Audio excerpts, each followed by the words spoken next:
আপনারা দেখছেন একুশে টেলিভিশন।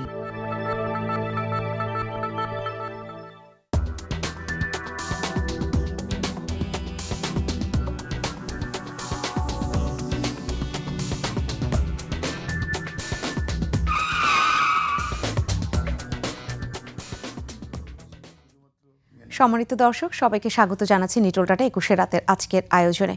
আজকের আয়োজনটা মূলত কোটা ইস্যুতে আদালতের যে রায় হয়েছে, দিনভর আপনারা দেখেছেন, সেই রায় শুনেছেন। রায় যে পর্যবেক্ষণে পরামর্শ দিয়েছে সেগুলোও আপনারা শুনেছেন, এবং তারপরে যে বক্তব্যগুলো এসেছে বিভিন্ন পর্যায় থেকে সেগুলো আপনারা অনেক বেশি অবলোকন করেছেন। সেই জায়গাটা আমরা ওই আলোচনাটা করতে চাই যে পরবর্তী কি কি হতে পারে সেখানে, এবং পুরো আলোচনার এই সময়টাতে আমি ফেরদৌস আহমেদ থাকবো আপনাদের সাথে, আর যাদেরকে পেয়েছি তাদের সাথেও আলাপ করিয়ে দিই।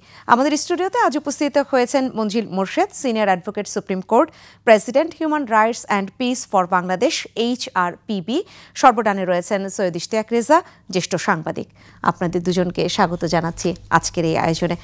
অ্যাডভোকেট মঞ্জিল মোরশেদ, আপনি নিঃসন্দেহে শুরু করবেন। আদালতের যে রায়টির জন্য মানুষ এত অপেক্ষমান ছিল, এবং সেই রায় যখন হলো, বা একদম শুনানির সময়টা থেকে মানুষ টিভি সেটের সামনে থেকে ওঠেনি, আমি যতটা দেখেছি, সেই রায়টা তো আমরা পেয়েই গেলাম। পরবর্তী যে পদক্ষেপগুলো কি হতে পারে, শুরুতে আপনার কাছ থেকে একটু জেনে নিতে চাই। ধন্যবাদ আপনাকে, এবং আমার সঙ্গে রেজা ভাই আছেন, ওনাকে শুভেচ্ছা। দেখুন, আজকে একটা দিন ছিল যেখানে আসলে সবারই দৃষ্টি ছিল সুপ্রিম কোর্টের উপরে। কারণ এই কয়েকদিন আগে দেশে ছাত্র আন্দোলন এবং পরবর্তীকালে বিভিন্ন আপনার ধ্বংসাত্মক কর্মকাণ্ড এবং প্রায় বহু লোকের জীবনহানি, সব কিছু মিলিয়ে কিন্তু একটা সংকটাপন্ন অবস্থায় দেশ ছিল এবং আছে। এই অবস্থায় মূল যে দাবিটা নিয়ে আন্দোলন শুরু হয়েছিল, যদিও আমার ব্যাখ্যা এই দাবিটা যে শুধু কোটা আন্দোলন তা কিন্তু না, এর পেছনে অনেক রিজন আছে আরও। কিন্তু যাই হোক, সামনে যেহেতু কোটা আন্দোলনের কথা বলা হয়েছে, অতএব সেটি নিয়ে আমরা আলোচনা করি। অতএব এইটির যে সংখ্যা নির্ধারণ, প্রথমত এই সংখ্যা নির্ধারণ নিয়ে একটা বিতর্ক সৃষ্টি হয়েছে, যেখানে আপনার হাইকোর্টের রায়ের পরে তো সংখ্যাটা পুরো ফিরে আসলো। ছাত্ররা বলছিল যে এত পার্সেন্ট, 56% মতো যেটা আছে, সেটা তারা একমত হচ্ছিলেন না, বলছিলেন এটাকে মেধাকে গুরুত্ব দিতে হবে, সংখ্যাটা কমিয়ে সংশোধন করতে হবে। এই সংশোধনের বিষয়টা আপনার বিভিন্নভাবে আলোচনা আসছে। যদিও সরকার একটা আপিল করেছে, সাথে সাথে রায়ের পরে আপিল করেছে, কিন্তু রায়ের আগে আবার যদি কন্টেস্টটা যদি ওইভাবে হতো, যদি অ্যাটর্নি জেনারেল নিজেই হিয়ারিং করতেন, আরও এফোর্ট দিতেন, করতেন, বা বিষয়টা যদি ওইভাবে উপস্থাপন করা হতো, তাহলে হয়তো এত দূর নাও গড়াতে পারতো। কারণ আমরা তো জানি যে নর্মালি আমাদের ক্ষেত্রে কিন্তু, যেটা আমরা আমাদের অভিজ্ঞতা আইনজীবী হিসাবে, যে পলিসি ম্যাটারে কিন্তু হাইকোর্ট, সুপ্রিম কোর্ট নর্মালি আমাদেরকে ফেরত দেন যে আপনি এটা পলিসি ম্যাটার গভর্নমেন্ট ঠিক করবেন কি হবে না হবে। তো এই পলিসি ম্যাটারে কিন্তু নর্মালি অনেক সময় জাজমেন্ট হয় না, এবং আমরা ফেরত আসি। তো এটি একটি কারণ, এবং সেই কারণেই কিন্তু আপনার অ্যাটর্নি জেনারেল কিন্তু আজকে সাবমিশনটা ওই পয়েন্টই রেখেছেন যে হাইকোর্টের রায়টা এটা রিলেভেন্ট না, কারণ এটা একটা পলিসি ম্যাটার। শুধু পলিসি না, এখানে একটা বিতর্ক যেখানে হয়, সেখানে কিন্তু আপনার বিতর্কটা হলো একটা বিরোধ। সে বিরোধটা কিন্তু আপনার আদালতের বিষয় না। এই বিরোধটা হলো যে ছাত্রদের একটা মুভমেন্টের, কিন্তু ছাত্ররা কিন্তু আদালতে আসে নাই, ছাত্ররা কিন্তু আলাদাভাবে মুভমেন্ট করছে সরকারকে টার্গেট করে। অতএব সেই জায়গাটায় আপনার সরকারের সঙ্গে ছাত্রদের একটা মতপার্থক্য আছে। যেমন সরকার এর পক্ষ থেকে বিভিন্ন তাদের বক্তব্যের মধ্যে কিন্তু বোঝা গেছে যে তারা কিন্তু এটা চায়। বিশেষ করে সর্বশেষ অবস্থান যেটা, সেখানেও কিন্তু আওয়ামী লীগের সেক্রেটারি জেনারেল বললো যে 80-20, ওটা কিন্তু ওনাদের পার্টির থেকে, ওই পার্টির সেক্রেটারি বলা মানে পার্টির মতামত, সেটি আমরা ধরে নিচ্ছি, ওইভাবে বলা হচ্ছে।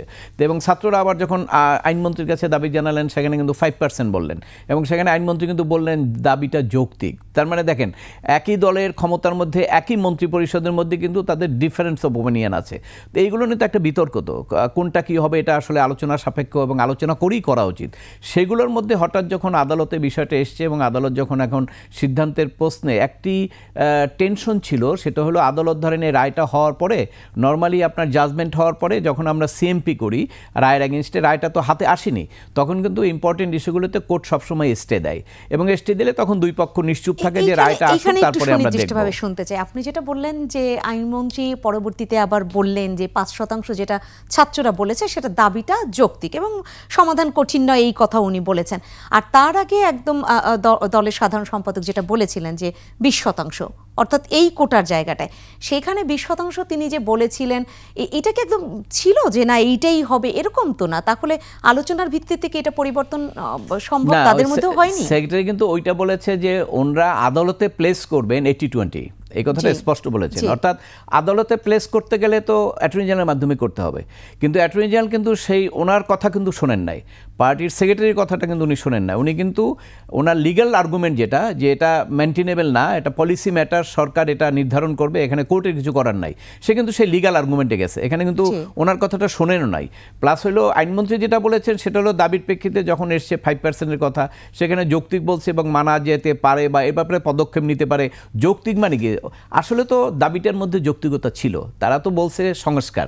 এই ধরেন 5%-এর কথাটাও কিন্তু আমার তো মনে হয় যখন 5% বলা হয়েছে তখন যদি সরকার তাদের সঙ্গে আলোচনা করতো, এটা কিন্তু 10%ও তারা রাজি হয়ে যেতে পারতো, ইভেন কি 15-এও রাজি হয়ে যেতে পারতো, 56 থেকে 15 1/3 না, তো সেক্ষেত্রে রাজি হয়ে যেতে পারতো। কিন্তু আমাদের কিছু লোকের, আমি 3 জন লোককে বলবো, সরকারের 3 জন লোকের তাদের যে ব্যবহার, তাদের যে শব্দ চয়ন, তাদের যে অ্যাটিটিউড, এবং বিশেষ করে আপনার রাতের 1:30টার সময় টিএসসিতে গিয়ে একজন মন্ত্রী ছাত্রলীগকে যেভাবে নির্দেশনা দিলেন, এই সমস্ত বিষয়গুলো অনেক জটিল করে ফেলেছে।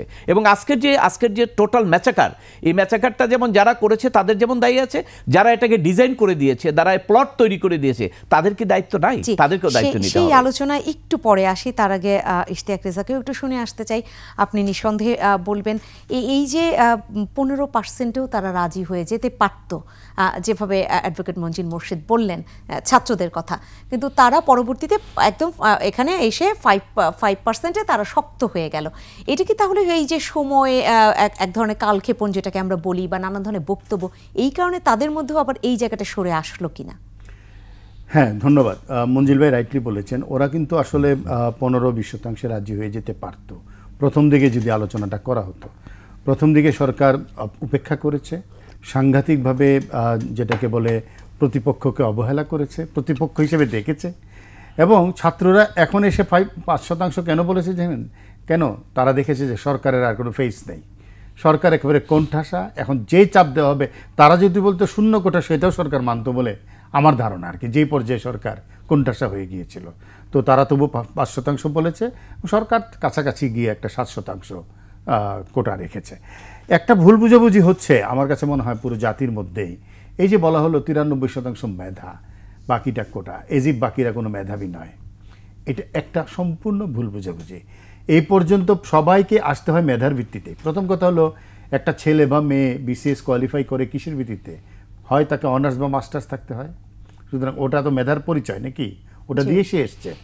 তারপরে তাকে প্রিলিমিনারি, রিটেন, ভাইভাতে পাস করতে হয়। পাস করার পরে মেধার কোটার প্রশ্ন আসে। তাহলে সেটা কিন্তু মাত্র 2.4%। যত পরীক্ষা দেয় তার মাত্র 2.5% হলো ওই পর্যায়ে যায়। সুতরাং যারা 2.5% পর্যন্ত পৌঁছে গেল, আপনি কি তাদেরকে মেধাবী বলবেন না?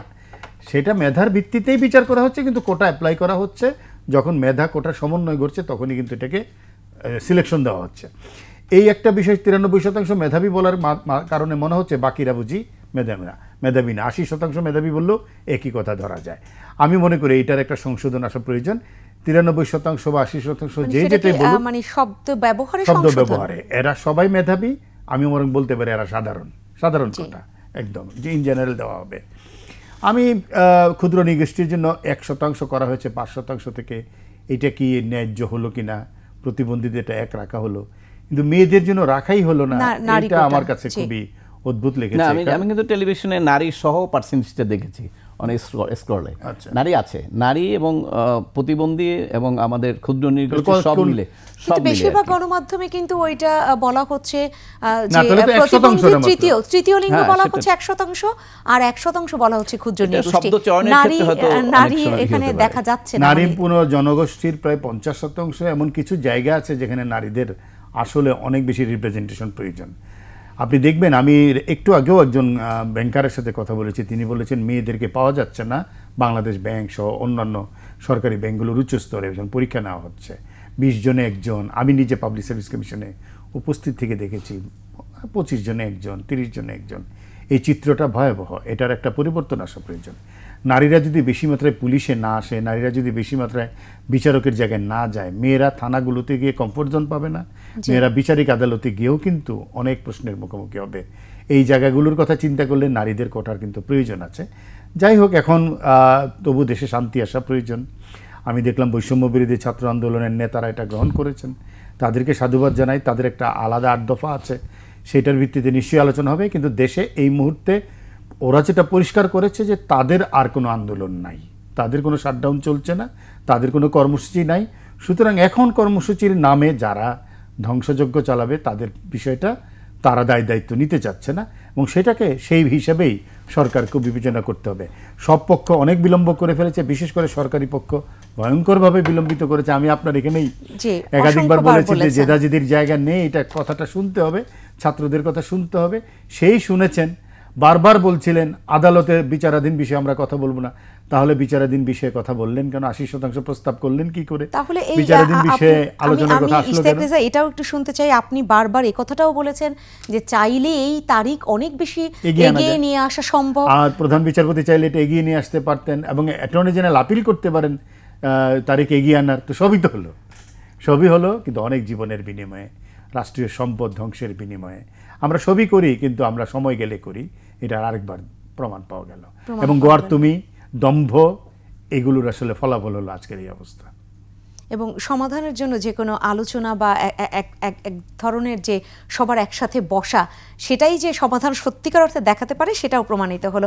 অ্যাডভোকেট মঞ্জিল মোর্শেদ, আপনার কাছে আসতে চাই, এই যে পর্যবেক্ষণ অংশে যে পরামর্শটা দেয়া হলো, সেটার হিয়ারিংয়ে কি কি ধরনের ব্যাপারগুলো উত্থাপিত হয়েছে, সেইটা যদি একটু আপনি তুলে ধরতেন।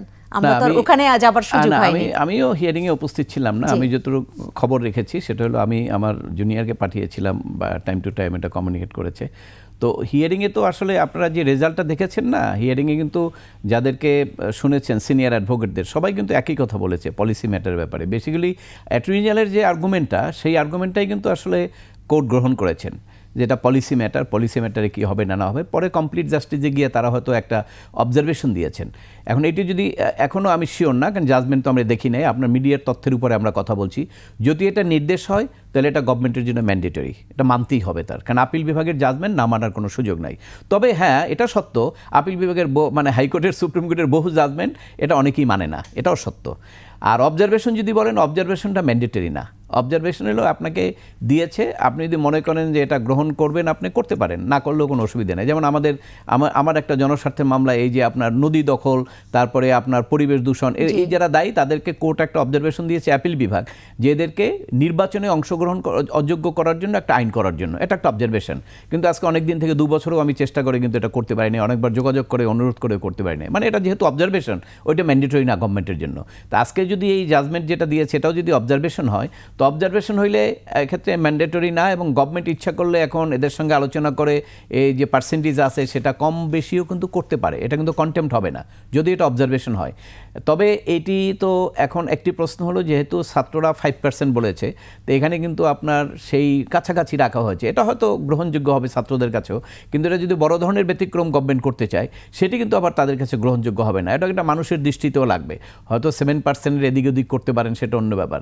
আর এখন সুপ্রিম কোর্টের জাজমেন্টের ব্যাপারে হাইকোর্টের জাজমেন্টটা যদি বাতিল হয়ে থাকে, ওই গ্রাউন্ডে, যে এটা কি গ্রাউন্ড আদালত দিয়েছেন জানি না, তবে অ্যাটর্নি জেনারেলের যে আর্গুমেন্ট যেটা পলিসি ম্যাটার, তো সেখানে যদি হয়তো পলিসিটা তো গভর্নমেন্টই ঠিক করবে। কিন্তু দেখেন, আমি এখানে একটা সত্য কথা বলতে চাই, সেটা হলো যে আজকে যে এই ম্যাচাকার হলো, আজকে যে আমি তো সম্ভবত প্রায় 200-এর মতো হবে বা তার কাছাকাছি লোক কিন্তু মারা গেছেন, এবং পুলিশ মারা গেছেন, এবং সম্পদ কিন্তু আপনার এটা অর্থ দিয়ে বিবেচনা করা যাবে না। কারণ আপনার এই যে আপনার মেট্রো রেলের কথা বললেন না, এটা যদি এমন হইতো যে আমি কালকে 10 টাকা দিয়ে লাগাই ফেললাম, 1000 কোটি টাকা রিপ্রেস করতে পারলাম, তাহলেও একটা বলতে পারতাম যে অর্থ দিয়ে মাপা যায়। কিন্তু এটা অর্থ দিয়েও মাপা যায় না, কারণ আমাকে বলেছেন উনি যে সচিব, যে এটা 1 বছর লাগবে এটা রিপ্লেস করতে। 2টা স্টেশন চালু করাই সম্ভব না। আমি বারবারই আলোচনাটা থামাচ্ছি, কারণ আমি বিরতির পর্যন্ত অপেক্ষমান রাখতেই চাইবো আমার সাধারণ দর্শকদের, কারণ হচ্ছে ওই আলোচনাটা আমরা ওই ভাগে করতে চাচ্ছি। তার আগে নির্বাহী যে জায়গাটা, মানে সরকার যেটা করতে পারে, যেটা এখন বলছে যে সেই জায়গায় সরকার কি এটা 93 থেকে, আপনি বললেন যে চাইলে তো কমানো বাড়ানো সম্ভব, অন্যান্য কোটা কি বের করতে পারে কিনা, যে নারী কোটা বা এরকম যদি আরেকটু গুরুত্ব দিতে চায় 90% করে, বা এরকমটা আসলে কতটা করা যেতে পারে বা করতে পারে, আপনার কি মন্তব্য এখানে? সেটা হ্যাঁ, সেটা যেহেতু যদি অবজারভেশনের, সেটা গভর্নমেন্ট করতে পারে, গভর্নমেন্টের ক্ষমতাটা আছে, আইন প্রণয়নের ক্ষমতা। তবে আইন করে বা যে কোনো কিছু করুক, সেটা আবার আদালতে চ্যালেঞ্জও করা যায়।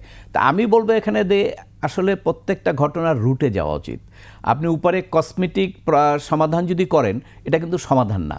কারণ আপনার যদি আপনার ইনফেকশন হয় এবং আপনার যদি সেটা ক্রনিক হয় তাহলে আপনি উপরে মলম লাগালেন, এটা উপর থেকে চামড়াটা ঠিক হয়ে যেতে পারে কিন্তু ক্রনিক জিনিসটা কিন্তু থেকে যাচ্ছে।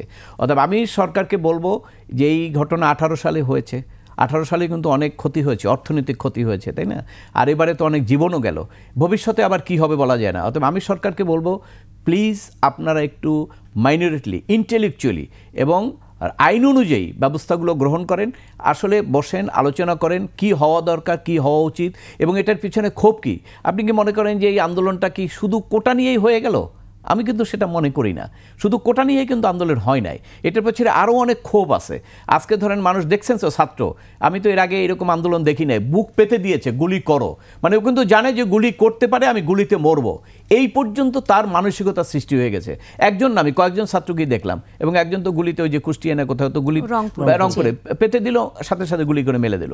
তো এইরকম যেখানে অবস্থান সেখানে এই ছাত্র সমাজ আসলে এরা তো ইন্টেলেকচুয়াল এখনো হয় নাই, তাই না? এত 18 বছর 19 বছর বয়স, আমাদেরকে বলতে পারেন আমরা অনেকটা ইন্টেলেকচুয়ালি চিন্তা করতে পারি, আইন অনুযায়ী কথা বলতে পারি, অনেক কিছু করতে পারি আমরা, কারণ আমরা অভিজ্ঞতার আলোকে একটা পর্যায়ে এসেছি। কিন্তু ছাত্ররা তো সেটা না, ওদের ইমোশন আছে, শক্তি আছে, সব কিছু আছে। তো সেই ক্ষেত্রে তাদের সঙ্গে বসে তারা যেটা হয়, তারা যেটা ভালো মনে করে সেইটা করা উচিত। এবং সবচেয়ে ইম্পর্টেন্ট হলো, সবচেয়ে গুরুত্বপূর্ণ হলো এই ছাত্রদেরকে এই আন্দোলনটা এখানে কেন আসবে, এইটা তো সমাধান হওয়া ছিল তাদের সিস্টেমের মধ্যেই। সিস্টেমটা কি?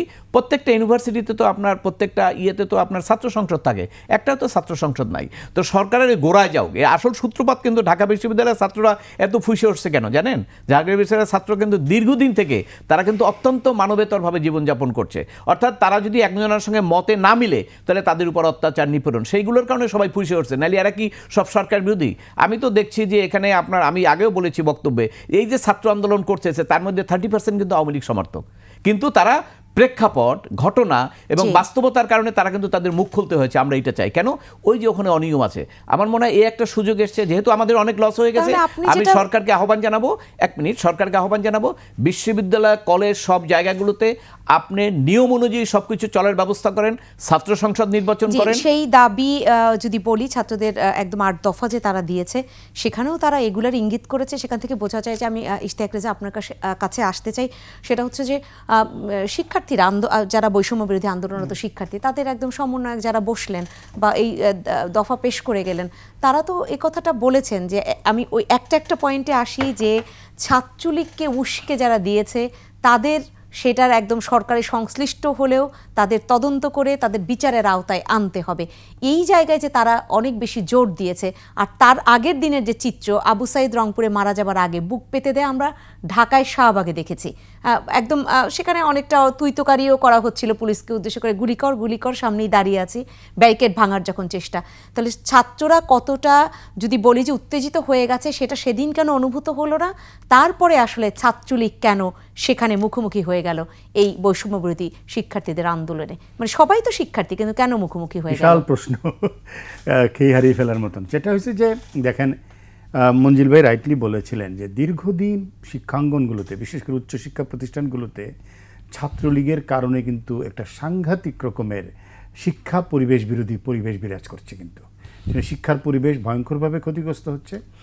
আমি দুইটা বিশ্ববিদ্যালয়ে খণ্ডকালীন পড়াই, আমি দেখেছি ছাত্রদের ভিতরে ছাত্রলীগ বিরোধী মনোভাব সাংঘাতিকভাবে বিরাজ করছে। এমনকি ছাত্রলীগের কমিটিতে আছে এরকম ছেলে পেলেও ছাত্রলীগের আচরণ পছন্দ করছে না। কমিটি হয়তো করছে হলে সিট পাওয়ার জন্য, কিছু একটা করার জন্য। এবং এই কমিটিগুলো করা নিয়ে যে দুর্নীতি হয়েছে, বিশাল কমিটি বাণিজ্য হওয়া, পদ বাণিজ্য হওয়া, এগুলো নিয়ে কিন্তু ছাত্রলীগের ভিতরে আওয়ামী লীগের নেতারা জেলা উপজেলা পর্যায়ে, প্রান্তিক পর্যায়ে পর্যন্ত ছাত্রলীগের কমিটি নিয়ে নেতারা বড়লোক হয়েছেন, প্রেস রিলিজ দিয়ে টাকা কামিয়েছেন। এই কথাগুলো ছাত্রলীগের নেতারাই বলেন।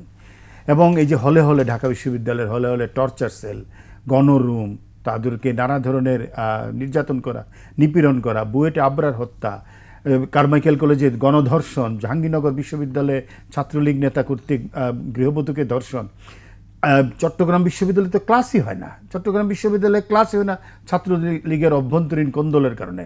ছাত্রছাত্রীদের জীবন বিনষ্ট হয়ে যাচ্ছে, দিনের পর দিন পরীক্ষা হচ্ছে না, বছরের পর বছর পরীক্ষা হচ্ছে না, শিক্ষকরা পর্যন্ত সেখানে ইন্ধন যোগাচ্ছে।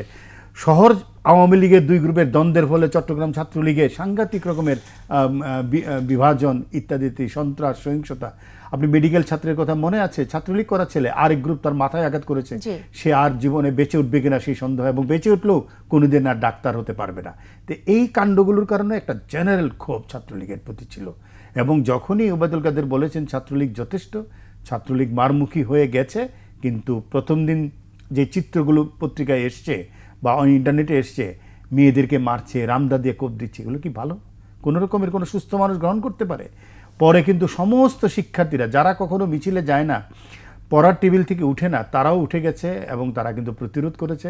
এবং আমি দেখেন বিশ্ববিদ্যালয় থেকে পালিয়েছে ছাত্রলীগ, একটা বিশ্ববিদ্যালয়েও নাই, একটা কলেজেও নাই ছাত্রলীগ, তারা পালাতে বাধ্য হয়েছে। এটা কি শিক্ষকরা বোঝেন না? আপনিও শিক্ষকতা করেন, 2টা বিশ্ববিদ্যালয়ে পড়ান, ওখানে শিক্ষকদের উদ্দেশ্যে যখন ছাত্ররা মারতে গেল তখন কিন্তু আরেক গ্রুপ আবার তার মাঝখান থেকে থামালো এবং তাদেরকে কোনো রকম ওখান থেকে রেস্কিউ করে নিয়ে গেল।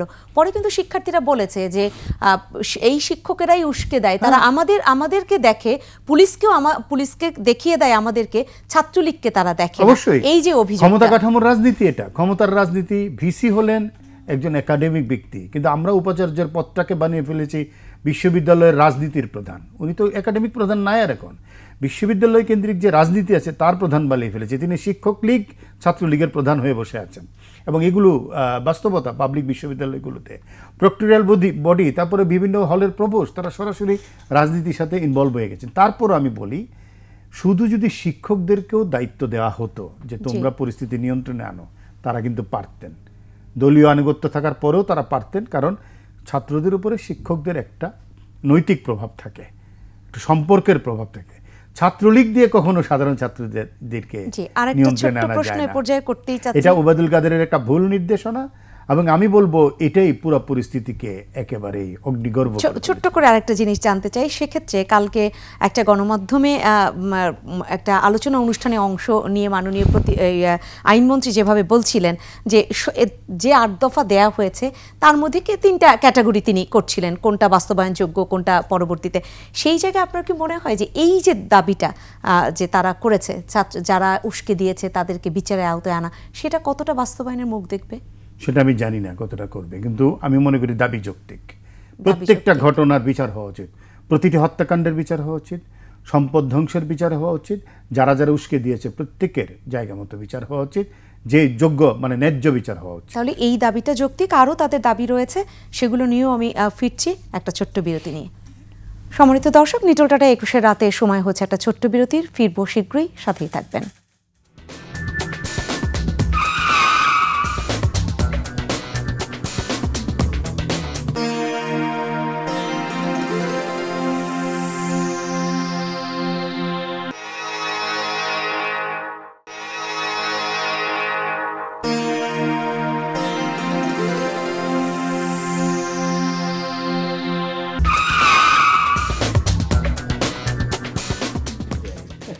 আবারও স্বাগত জানাচ্ছি নিটোল টাটা 21 রাতের আজকের আয়োজনে। রায় হয়ে গেল এবং সেই জায়গাটা থেকে যে আন্দোলন বা এই চলমান যে পরিস্থিতি, যে আমাদের এই সাম্প্রতিক সময় বিরাজ করেছে, দেশে অনেক প্রাণহানি হয়েছে, সেই জায়গাটি আলোচনাটা করতে চাচ্ছি যে আরও কতটা শান্ত পরিস্থিতি খুব দ্রুততম সময়ের মধ্যে আমরা দেখতে পাবো, বা সেই জায়গায় সত্যিকার অর্থে সত্যিকার সমন্বয় ঘটবে। আমি অ্যাডভোকেট মঞ্জিল মোর্শেদ আপনার কাছে আসতে চাই। আরেকটি তাদের দাবি ছিল যে যারা দায়ী, প্রক্টর, ভিসি এরকম করে তারা একদম লিখে দিয়েছে যে তাদেরকেও এই মানে পদত্যাগের কথা তারা বলেছে, বা তাদের ব্যাপারেও তদন্ত হওয়ার কথা বলেছে। সেই জায়গাটা আসলে সেটা কতটা বাস্তবায়নযোগ্য? ধন্যবাদ আপনাকে। দেখুন, রেজা ভাই যেটা বলছেন আপনার ভাইস চ্যান্সেলরদের বিভিন্ন অবস্থান সম্পর্কে, তো সেটা তো আছে। এর সঙ্গে আমি অ্যাড করে বলবো, ভাইস চ্যান্সেলররা কিন্তু অনেক ভাইস চ্যান্সেলরের মধ্যে কোটি কোটি টাকার অভিযোগ আসছে। এটা কিন্তু আমরা যখন দুর্নীতির অভিযোগ, আমরা যখন ছাত্র ছিলাম এটা কিন্তু আমরা দেখি নাই। ভাইস চ্যান্সেলর মানে সে হলো পূজনীয়, তাই না? এবং ভাইস চ্যান্সেলরের বাড়িতে আপনার পুলিশ থাকতো না, এমনি রেসপেক্ট, আমরা আগে এগুলো দেখেছি। কিন্তু এখন ধরেন ভাইস চ্যান্সেলর হওয়ার জন্য আপনার যে সমস্ত তাবেদারি কাজগুলো করে, এই জন্য তো আমি অনেক সময় বলি যে বুদ্ধিজীবীরা আর এখন পদ পদবি পদকের জন্য এত লালায়িত হয়ে গেছেন যে এখন আর সত্য কথা বলার জন্য তাদের সাহসটা কমে গেছে। এবং এই জন্য শিক্ষক সমাজের উপরে কিন্তু মানুষের ছাত্রদেরই তো ধরেন আপনার তাদের সম্মান তারা কমে ফেলছে। যেখানে আপনি বললেন যে শিক্ষকের দায়িত্ব হলো প্রত্যেকটা ছাত্র তার ছেলের মতো, কিন্তু সেখানে সে ছাত্রলীগের ছেলেকে লেলিয়ে দিচ্ছে তার অন্যদেরকে উপরে, এবং সেখানে অন্যদের উপরে পুলিশ লেলিয়ে দিচ্ছে, ছাত্রলীগকে সে প্রোটেক্ট করছে, তাই না? এই যে বৈপরীত্যধর্ম চরিত্র, এটির কারণে তো সমস্যা হচ্ছে। আসলে আমার কাছে মনে হচ্ছে কি জানেন, গতকালকে আপনার একটা নিউজ দেখছেন, সারা বিশ্বে বিমান চলাচলের একটা ম্যাচাকার হয়েছিল। কি হয়েছিল? সিস্টেমে একটা ত্রুটি হয়েছে। আপনি ধরেন খুব সুস্বাস্থ্য নিয়ে আছেন, হঠাৎ করে খাবারের সঙ্গে একটা ভাইরাস আপনার পেটে ঢুকলো, 24 ঘন্টার মধ্যে কিন্তু আপনি পুরো একদম ধরাশায়ী হয়ে যেতে পারেন। সিস্টেমে যদি দুর্বল থাকে তাহলে সেখান থেকে আপনি কোনো পজিটিভ রেজাল্ট পাবেন না। অথবা আমার কাছে মনে হচ্ছে আমাদের টোটাল এডুকেশন সিস্টেমে একটা মারাত্মক ত্রুটি ঢুকে গেছে। সেই ত্রুটি যদি আপনি দূর করতে না পারেন, তাহলে আগে যেটা ছিল সেটাকে যদি রিপ্লেস করতে না পারেন, তাহলে এই আন্দোলন আজকে একটা আছে, কালকে আবার হঠাৎ করে দেখবেন একটা হলের মধ্যে আর একটা আন্দোলন শুরু হয়ে গেছে। কাজে আপনাকে সিস্টেমে হাত দিতে হবে। সিস্টেমটা হলো বিশ্ববিদ্যালয় হবে পড়ালেখার জায়গা, বিশ্ববিদ্যালয় হবে মানুষের শান্তির জায়গা। সেটি প্রতিষ্ঠা করার জন্য বিশ্ববিদ্যালয় যারা পরিচালনা করে সেই সিস্টেমটাকে আপনাকে ঠিক করতে হবে। আজকে আপনি জানেন গত 15 বছরে, আমি জানি আপনি নিশ্চয়ই ঢাকা বিশ্ববিদ্যালয়ে হয়তো আছেন, ফার্স্ট ক্লাস ফার্স্ট পেয়ে অনেক ছেলেরা টিচার হতে পারেনি, আমাদের কাছে এসে মামলা করতে আমার পরিচিত পারে নাই, এবং সেখানে হচ্ছে অমুকের ছেলে অমুকের মেয়ে হয়েছে। এটি যদি হয় ঢাকা বিশ্ববিদ্যালয়ের ব্যাপারে কথা, আমি একটা দৃষ্টান্ত জানি, সেকেন্ড ক্লাস 56 আমার বান্ধবী পারেন। এখন আপনি দেখেন এই যদি ঢাকা বিশ্ববিদ্যালয়কে তারা কি করেছে, ঢাকা বিশ্ববিদ্যালয় যে এই কথাগুলো বলেছে, তারা একজন ভাইস চ্যান্সেলর এবং একজন শিক্ষককে শাস্তি দেওয়ার কথা ছাত্ররা কখন বলতে পারে? অতিষ্ঠ হয়ে গেছে।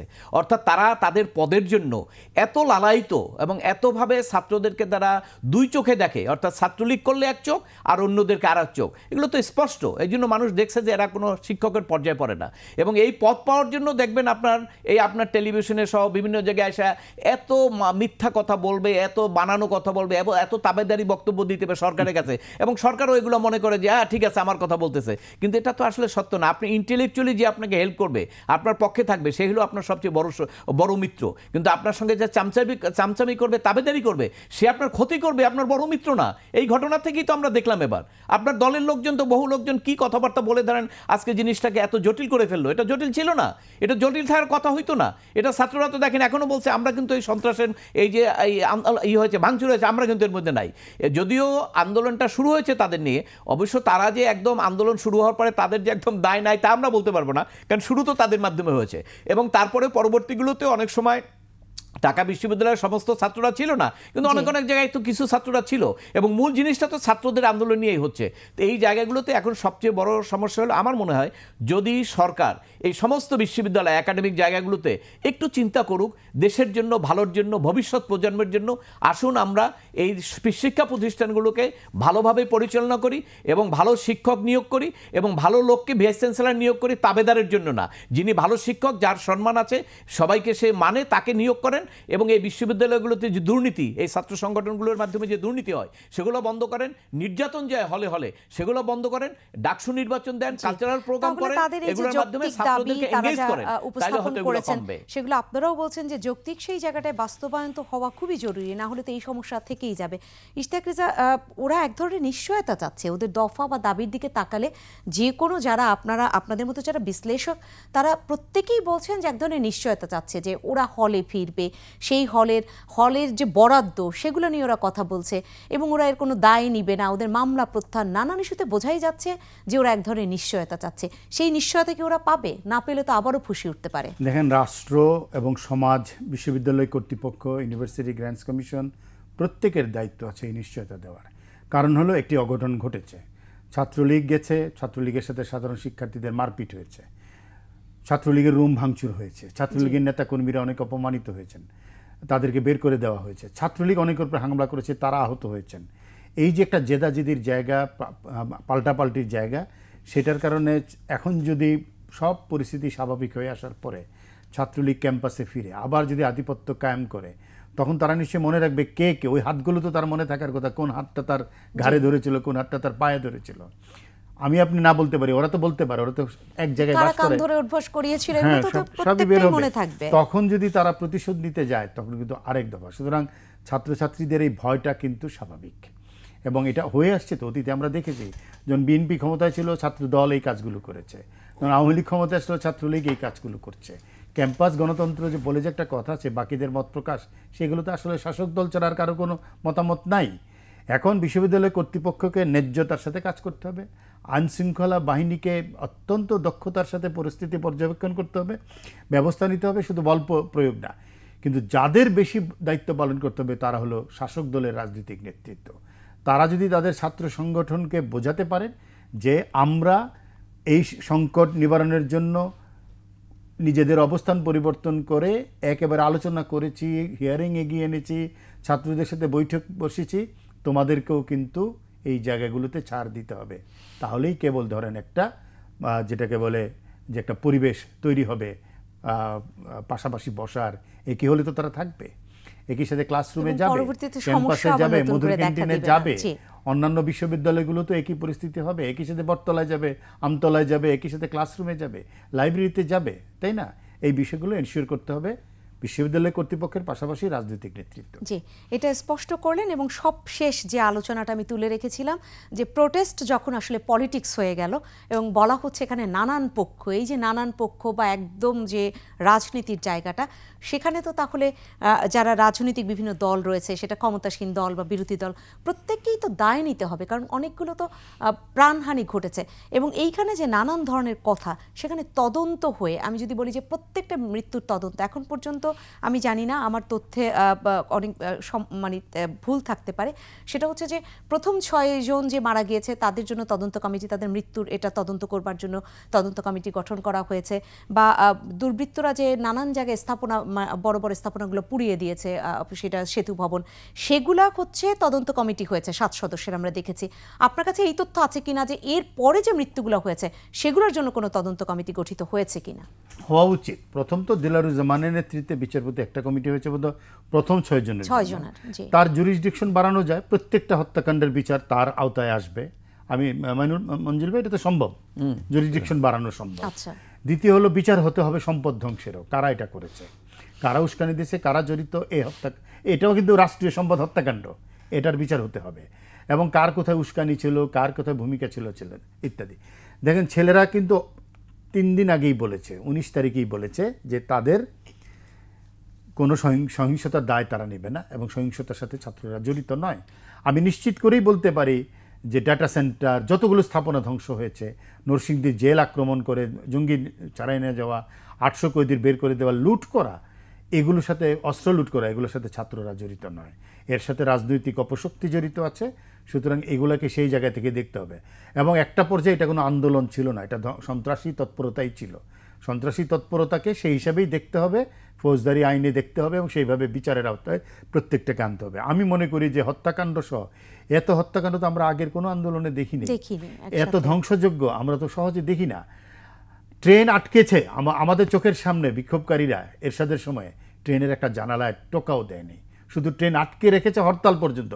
6টার সময় হরতাল সমাপ্তি করেছে, ট্রেনকে ছেড়ে দিয়েছে। আমাদের এগুলো দেখা 69-এ 66-এ আমরা ছোট ছিলাম, কিন্তু আমরা এগুলো বড়দের কাছে শুনেছি। আমি 96-তে দেখেছি আওয়ামী লীগের আন্দোলন বিএনপির বিরুদ্ধে, আমরা বিএনপির আন্দোলন দেখেছি আওয়ামী লীগের বিরুদ্ধে 96 সালে। প্রত্যেকটা ক্ষেত্রে আমরা দেখেছি বাস আটকে রাখা হয়েছে, বাস ভাঙা হয়নি। শ্রীলঙ্কাতে দেখেন, এত বড় একটা সরকার বদলে গেল, রাজাকে পালিয়ে যেতে হলো, রাজপ্রাসাদ দখল করলো, একটা কাপও ভেঙে নেই বিক্ষোভকারীরা। তারা সুইমিং পুলে সাঁতার কেটেছে, তারা বিক্ষোভ করেছে, তারা নানা ধরনের হইচই করেছে। আমাদের কারা এটা করতে পারে বোঝাই যায় সেই জায়গা থেকে। এবং বিএনপির একটা কথা বলবো, বিএনপি প্রথমে একটা রাজনৈতিক কর্মসূচি, নৈতিক কর্মসূচি বলেছে আমরা নৈতিক সমর্থন দিচ্ছি, পরবর্তীতে তারা একটা কর্মসূচি দিয়েছে। তারা কেন কর্মসূচি দিবে? ছাত্রদের আন্দোলনে এসে নিজেরা নিজেদের আন্দোলনে ব্যর্থ হওয়ার পর এখন ছাত্রদের কাঁধে ভর করে মঞ্জিলে মকসুদে পৌঁছার চেষ্টা করেছে। বিএনপি যদি এই সম্পদ ধ্বংসের নিন্দা না করে তাহলে বুঝতে হবে তাদেরও দায় আছে, এটার মধ্যে তাদেরও দায় আছে, কারণ তাদেরকে সেই প্রকাশ শেষে সেটা নিন্দা জ্ঞাপন করতে হবে। আরেকটা ব্যাপারেও আপনার কাছে একটু জানতে চাই, যে শুরুর থেকেই বলা হচ্ছিল যে এই আন্দোলনে প্রেতাত্মা ভর করেছে, তৃতীয় পক্ষ রয়েছে, নানান কিছু আমরা সরকার দলীয় নানান নেতাদের মুখ থেকে শুনেছি। যদি সেটাই হবে তাহলে কি কোনো গোয়েন্দা তথ্য ছিল না যে কারা সেই ইন্ধনটা যোগাচ্ছে? আমরা তো নানান সময় দেখি। এখানে দুটি পার্ট। আপনি যদি মনেই করেন যে ছাত্রদের আন্দোলনের মধ্যে জামাতের প্রেতাত্মা, জামাত ইসলাম ঢুকে পড়ছে, তাহলে আপনি ব্যবস্থা নিলেন না কেন? আপনি বরং এটা যাতে না নিতে পারে সুযোগ, সেই জন্য আলোচনার কথা তো আমরা বারবার বলেছি যে আপনি আলোচনা করতেন, তাহলে তো তারা এখানে প্রবেশ করার সুযোগ পেত না। গ্রাউন্ড তো আপনি তৈরি করে দিয়েছেন। তাহলে আমি বলবো যে ব্যবস্থাপনা আপনার তৈরি করা, যখন আপনি ব্যবস্থা নিলেন না। আর এত অর্কেস্ট্রেটেড আক্রমণ নানা জায়গায় ধ্বংসযোগ্য যেভাবে করা হয়েছে, তাতে বোঝা গেল যে বিরাট প্রস্তুতি নিয়ে তারা এখানে নেমেছে, যারা ধ্বংস করতে চেয়েছে। কিন্তু তাহলে গোয়েন্দারা কোথায়? আপনি আমি কোথায় যাই, কি খাই, কার সাথে কথা বলে, ফোন আলাপ করি, সব বের করে ফেলতে পারেন। তো এটা কেন পারলেন না? এত বড় একটা পরিকল্পনা করে ফেললো। এখন আবার কেউ কেউ বলছে আগে থেকেই গোয়েন্দা তথ্য ছিল। তো সেটা কোথায় ছিল? শোকেসে রেখে দেওয়া হয়েছিল। অনেকে দেশের বাইরের একটা সম্পৃক্ততা দেশের বাইরে চেষ্টা করছে, তাহলে সেই তথ্য তো থাকবার কথা। কেউ তো বক্তৃতা দিয়ে বলতেছে আমেরিকা থেকে নাকি টাকা আসছে, এটাও তো বলতেছে। তাহলে কোথায় কিভাবে সেই টাকা ঢুকলো, কার কাছে? আমি শুরু থেকে একটা কথা বলেছি যে একদম শুরুতে বলেছি, আপনারা বলছেন ছাত্রদের ঘাড়ে বন্দুক রেখে জামাত বিএনপি সুযোগ নিতে চাচ্ছে। তো সুযোগ দিলেন কেন? আপনি সুযোগ দিয়েন না, আলোচনা করেন। সুযোগ দিয়েন না কেন তাহলে দেয়া হলো? কেন এই কালক্ষেপণ? অ্যাডভোকেট মঞ্জুর মোর্শেদ, আপনার কাছে আসি। রাষ্ট্রীয় যে ক্ষতি হয়েছে, রাষ্ট্রের সম্পদ, এই যে এখানে আসলে কি কি ধরনের মামলা হতে পারে? ধন্যবাদ আপনাকে। আমি একটু সম্পদের আগে একটু একটা, যেহেতু রেজা ভাই একটা বিষয় আলোচনা করেছেন, রাজনৈতিক বিষয়টা আসি। দেখেন, এই আওয়ামী লীগের নেতা নেত্রীদের এদের একটা ট্রেনিং দরকার, যে তারা কিভাবে কথা বলবে।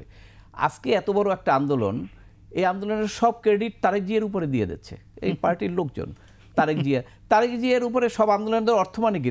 তাকে আপনার হিরো বানাচ্ছেন। আওয়ামী লীগের নেতারা বেরোচ্ছে, আরে বাবা ছাত্ররা আন্দোলন শুরু করেছে, তারেক জিয়া তো তখন কিছু বলে নাই। আর পলিটিক্যাল পার্টি, যে কোনো সময় পলিটিক্যাল পার্টির তো একটা থাকে, আপনার সরকারের বিরুদ্ধে আন্দোলন করলে আর একজন আন্দোলন করলে আপনি সহযোগী হবেন। এটা তো আমরা ওই আওয়ামী লীগ যখন আন্দোলন করে তখন আমরা দেখেছি। আর যে কোনো আন্দোলনের একটা সহিংসতা নর্মালি থাকেই। 14ই ফেব্রুয়ারি যখন আপনার এই পুলিশ আমাদের উপরে, আমরা যখন মিছিল নিয়ে যাচ্ছিলাম জহুরুল হল থেকে বেরোয় আপনার ওই হাইকোর্টের দিকে, পুলিশ যখন গুলি করলো তখন আমরাই তো লাঠি সোটা নিয়ে অনেক কিছু ভাঙচুর করছি, তাই না? আন্দোলনের সঙ্গে সহিংসতা থাকবে। এখন এখানে একটা ব্যাপার হলো ক্ষোভটা কত। দেখেন, আপনার মানুষের ক্ষোভটা কি এই যে সেতু ভবন, এটার উপর ক্ষোভ কেন? এটা তো আমি তো কোনো কারণ দেখি না। ধরেন পুলিশের থানায় করছে, এটাও ঠিক আছে, পুলিশ অত্যাচার করে, কিন্তু সেতু ভবনে কেন? এ তো একটাই ক্ষোভ দেখেছে যে ওবায়দুল কাদের সাহেবের উপরে খেপা, এই জন্য। আর কোনো কারণ তো দেখি না। দেন ওনার যত প্রতিষ্ঠান আছে প্রত্যেকটার বলে ওবায়দুল কাদের সাহেবের তো হাতে পায় না। ওনার কথাবার্তা এবং ওনার ইয়ের কারণে মানুষ এত ক্ষুব্ধ যে তার ফলে এই দেখেন এই মবের মধ্যে দিয়ে তারা এই কাজগুলো করেছে। এখন এইগুলোর তো বিচার অবশ্যই হতে হবে। প্রত্যেকটা আইনে মামলা হয়েছে, তবে এই মামলাগুলোতে আমার মনে হয় যেহেতু আপনি রাজনীতি ঢুকে ফেলতেছেন, আর কিছু হবে না। কারণ আপনি বলতেছেন, কারণ আপনি দেখেন কালকে নজরুল ইসলাম চৌধুরী অ্যারেস্ট করে রিমান্ডে নিলেন। নজরুল ইসলাম চৌধুরী কোথাও নামছে দেখছেন? কোথাও তো নামে নাই। তো এখন এইভাবে যদি আপনি রাজনীতিক অপোজিশনকে আপনার আসল গোড়ার জায়গায় আপনি দৃষ্টি না দিয়ে, সমাধান না করার জন্য, আপনি অপোজিশনকে হ্যারাস করার জন্য আপনি সব কথার মধ্যে নামাই দেন, এটা তারেক জিয়া করছে, এটা বিএনপি করছে, এটা তো সমাধান না। অবশ্যই যে ঘটনাগুলো ঘটেছে, আন্দোলন করলেও আপনার রাইট নাই মেট্রো রেলে আগুন দেওয়ার। আপনি ওখানে তো সিসি ক্যামেরা আছে, আপনি তো সবই জানেন, সব বের করে ফেলবেন কেন? ডিবি প্রধান তো কয়েকদিন আগেও বলল, ছাত্ররা যখন মুভমেন্টাল একদম ফাইনাল স্টেজে, সব আমাদের ইয়ের মধ্যে আছে, সবাই জানি কোথায় ছিলেন, কোথায় নামলেন না কেন? আপনি প্রথম দিন যখন ছাত্ররা নামলো, পুলিশের দায়িত্ব হলো, আপনি দেখেন একই জায়গায় যদি দুই দল প্রোগ্রাম দেয়, পুলিশ কী করে? মধ্যে যেয়ে দাঁড়ায়, অথবা 144 দেয়। এটা আমরা সব জায়গায় দেখতেছি। তো ঢাকা বিশ্ববিদ্যালয় যখন একই জায়গায় প্রোগ্রাম কাছাকাছি দিল, ছাত্রলীগ আর এই কোটা বিরোধীরা, কেন পুলিশ সেদিন সেখানে গেল না? কেন গেল না? কিসের জন্য গেল না? তারা কি সরকারের নির্দেশে যায় নাই, নাকি ওই যে ছাত্রলীগকে বলছে তারাই হ্যান্ডেল করতে পারবে ওই কারণে যায় নাই? তাহলে পুলিশ তাদের দায়িত্ব পালন করতে ব্যর্থ হয়েছে। এবং তারপরে দেখেন, তারপরে কি করলো? তারপরে কিন্তু তাদের উপরে পুলিশের অ্যাকশনও শুরু হয়ে গেল। তো এখন আপনার এই জায়গাটায় হলো, যদি এই সমস্ত বলেন, ডিএমপি যদি বলে যে না, সেদিন আমরা শুনলাম যে কোথাও কোনো সভা সমাবেশ কেউ করতে পারবে না, কিন্তু বিএনপিও নেমে গেল, আবার আওয়ামী লীগ একবার প্রত্যাহার করে আওয়ামী লীগ আবার নেমে যাওয়া, তাহলে আসলে ডিএমপির কথাও কে শুনছে? সেইটা আপনি শুনবে না কেন? কারণ হলো, আপনি যদি একটা পেশাদারিত্ব থাকে প্রত্যেকটা প্রতিষ্ঠানের মধ্যে, আমরা তো আমাদের প্রতিষ্ঠানগুলোতে ধ্বংস করে ফেলেছি। প্রত্যেকটা প্রতিষ্ঠান, রেজা ভাই একমত হবেন কিনা আমি জানি না, প্রত্যেকটা প্রতিষ্ঠান আমরা ইয়ে করে ফেলছি, ডিসপুটেড করে ফেলছি। এক্স্যাক্টলি, কোন প্রতিষ্ঠান নন ফাংশনিং করে ফেলছেন। আপনি ধরেন আজকে একজন আপনার আইন শৃঙ্খলা বাহিনীর দুইজনের বক্তব্য শুনলাম। একজনের বক্তব্য আমার কাছে ভালো লাগছে, সে ঠিকভাবে বলছে। আর একজন যে বক্তব্য বলছে, সে তো মনে হয় আগামী ইলেকশনে এমপি দাঁড়াবে, মানে আওয়ামী লীগের এমপি দাঁড়াবে, সে এমনভাবে বক্তব্য দিচ্ছে, কিন্তু সে কিন্তু সার্ভিস করছে ওখানে। দেখেন এটা কেন হচ্ছে জানেন? এটা হচ্ছে ওই একটাই কারণ, এরা সরকারকে দেখায় যে আমি সরকারের খুব সাপোর্ট, এবং এরা ওই আমাদের কি বলে আমাদের আইজিপি ছিল বেনজির সাহেব, বেনজির ওনাদের মতো এই কাজগুলো সরকারের যে অতিরিক্ত লয়্যালটি দেখছে, ভিতর থেকে শোষে সমস্ত টাকা পয়সাটা নিয়ে যাচ্ছে আর সরকারকে দেখাচ্ছে আমাকে আছে। সরকারের একটু চিন্তা করা দরকার যে এদের এই তাবেদারি কথা, চামচামির কথার উপরে সরকার বেশি ভরসা না করে, সরকার একটু নিজেরা চিন্তা করুক, ভালো ভালো লোক ঢুকলে নেকুরা। আওয়ামী লীগের তো বহু লোক আছে রে ভাই। আপনি ঢাকা বিশ্ববিদ্যালয়ে ভিসি হওয়ার জন্য কি ভালো শিক্ষক নাই?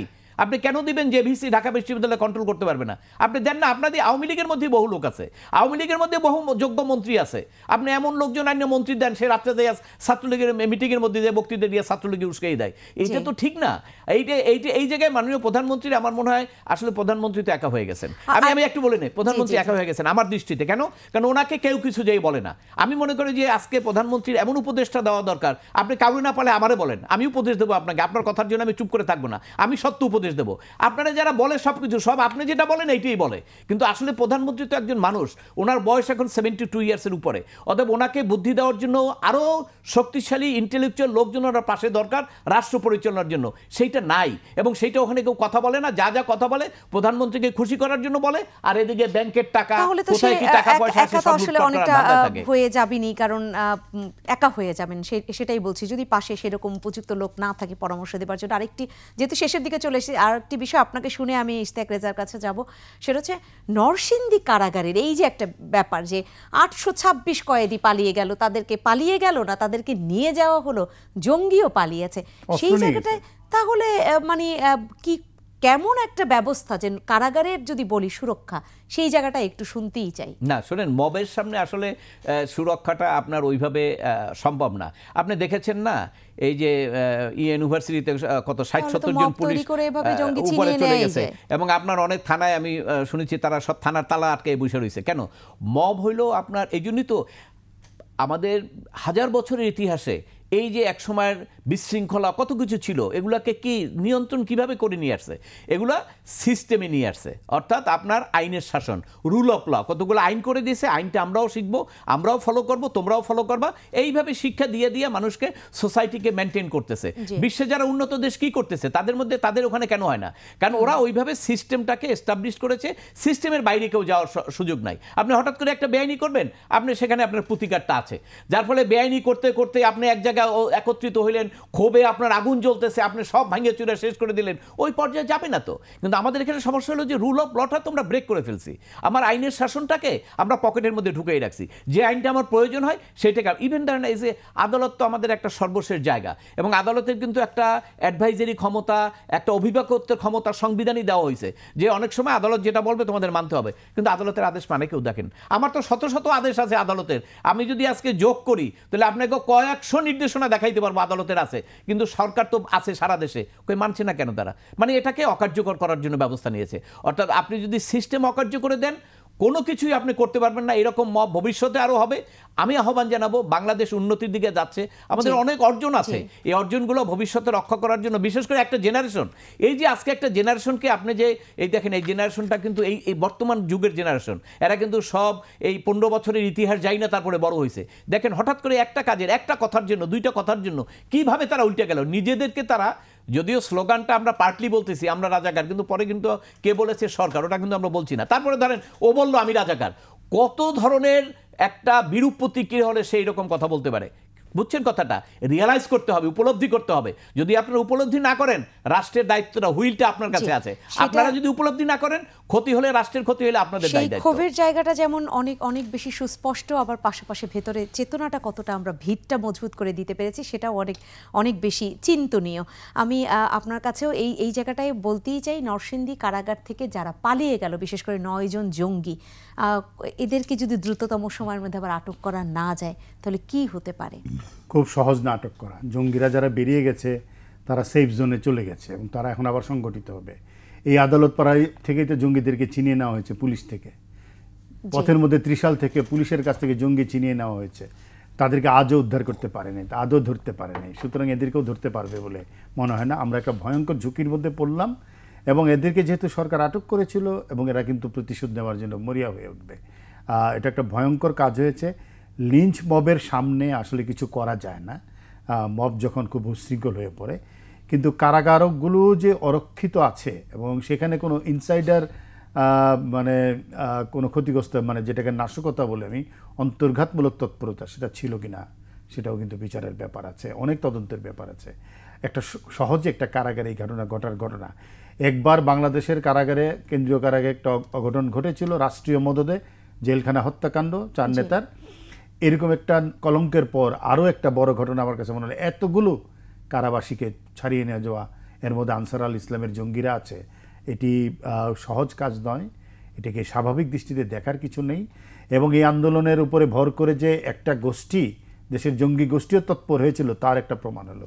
কিন্তু এই যে তাদের পরিকল্পনা, যদি বলি একটা মবের মধ্যে তারা এই পরিকল্পনাটা করে ফেললো, এটা কি খুব কম সময়ের মধ্যে তারা করেছে? না, ওরা তো খুব দ্রুততার সাথে কাজগুলো করে, ওরা খুবই প্রশিক্ষিত, ওদের জঙ্গি প্রশিক্ষণ আছে। ওরা শুধু সুযোগ নিয়েছে। হ্যাঁ, সুযোগটা নিয়েছে শুধুমাত্র। খুব দ্রুততম সময়ের মধ্যে এই সিদ্ধান্তে তারা চলে হয়তো গেছে। মবকে ঠেলে দিয়ে তারা তাদের কাজটা, আরো তো 800 পালিয়ে গেছে। অনেক সব কিন্তু আবার পালিয়ে যাওয়া বলা যাবে না, কারণ আজকে এসে অনেকে ঘুরতেছে যে আমরা তো এখানে আক্রমণ হয়েছি, সব কিছু হয়েছে, চলে গেছে, আমরাও চলে গেছি, আমরা তো আসছি, এখন কোথায় যাব কেউ নিচ্ছে না। আজকে কিন্তু টেলিভিশনেই দেখলাম কিছু কিছু আছে, আবার কিছু কিছু সাধারণ না, কিছু কিছু আছে যে তারা ওই সিচুয়েশনে সবাই চলে গেছে, এরপরে তারা ভয়ের চোটে বেরিয়ে গেছে। সেক্ষেত্রে তাদের মধ্যে হয়তো এখন একটা পাল্টা ভয় কাজ করতে পারে যে আমরা ধরা পড়ে গেলে আবার আমাদের সাজার মেয়াদ বাড়তে পারে। কোথাও যাওয়ার জায়গা নেই, বাড়িতে যাবে, পুলিশ ধরে নিয়ে এসে আরো নিপীড়ন করবে। 23 জন ধরেছে, এবং কিছু লোক দেখলাম টেলিভিশনেই তারা ওই জেলখানার সামনে এসে অপেক্ষা করতেছে যে আমরা তো। কিন্তু সাধারণ কয়েদি তারা তো এসে নিজের থেকে ধরাও দিচ্ছে, তাদের নিয়ে তো এত জঙ্গিরা ধরা দিবে না, ভয়ের পরিবেশটা তৈরি হয়নি। কিন্তু যাদের নিয়ে সবচেয়ে বেশি ভয়, তাদেরকে কতটা ধরা যাবে আজকে শেষ করতে হবে। কিন্তু সেই ভয় থেকেই সতর্কের জায়গাটা রেখে আমরা আজকের আয়োজন শেষ করতে চাচ্ছি। অসংখ্য ধন্যবাদ জানাচ্ছি অ্যাডভোকেট মঞ্জিল মোর্শেদ আপনাকে, সৈয়দ ইশতিয়াক রেজা আপনাকে অসংখ্য ধন্যবাদ। সম্মানিত দর্শক, আপনাদেরকে অসংখ্য ধন্যবাদ আজকের এই আয়োজনে থাকবার জন্য। কিছুটা হলো একটা স্বস্তি মিলেছে, একটা রায় এসেছে।